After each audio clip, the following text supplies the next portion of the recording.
Pozdrav svima! Evo nas u Orlando Fitness Capital gdje ćemo vam objasniti što znači intervalni trening.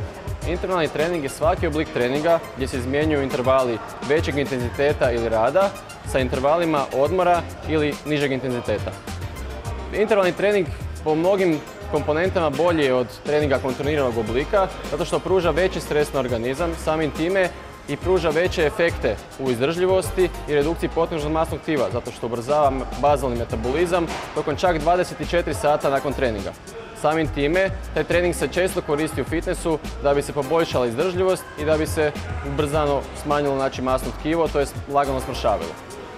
Pa ćemo vam sada prikazati par oblika intervalnog treninga. Jedan oblik će biti kardio trening na traci za trčanje, a drugi oblik će biti trening sa vlastitim opterećenjem, to je sa vlastitim tijelom, znači vježbe snage u intervalnim obliku rada.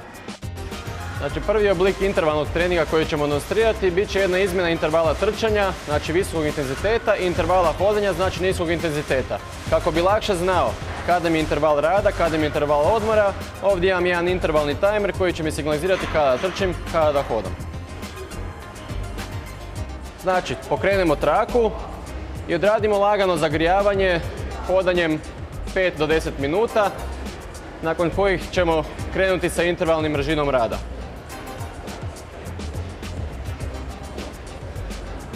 Pokrenemo timer i krenemo sa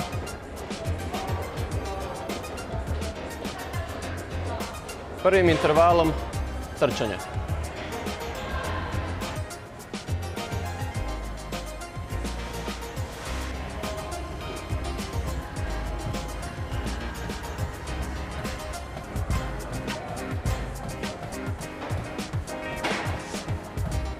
Nakon intervala trčanja od 30 sekundi smanjimo brzinu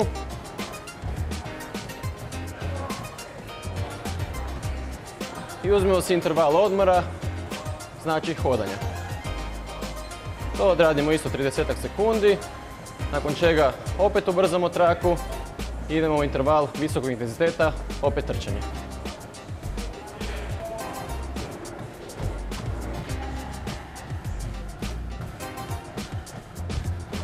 Nakon što odradimo 5 do 6 intervala trčanja i hodanja, lagano ohladimo tijelo hodajući 5 do 10 minuta.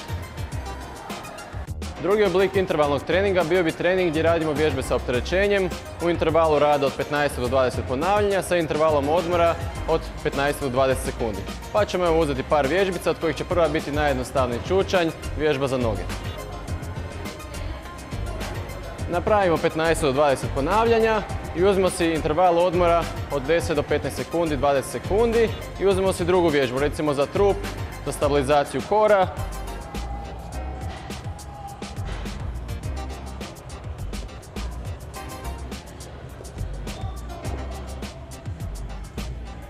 Isto interval rada od 15 do 20 ponavljanja sa intervalom od 50 sekundi. Izaberemo si treću vježbu, recimo za gornji dio tijela, neki sklekovi.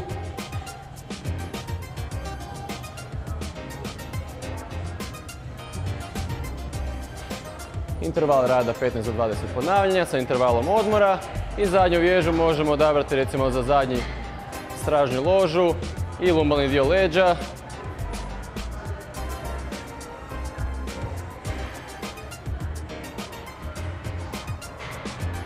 I te vježbe možemo ponoviti u više ovakvih krugova.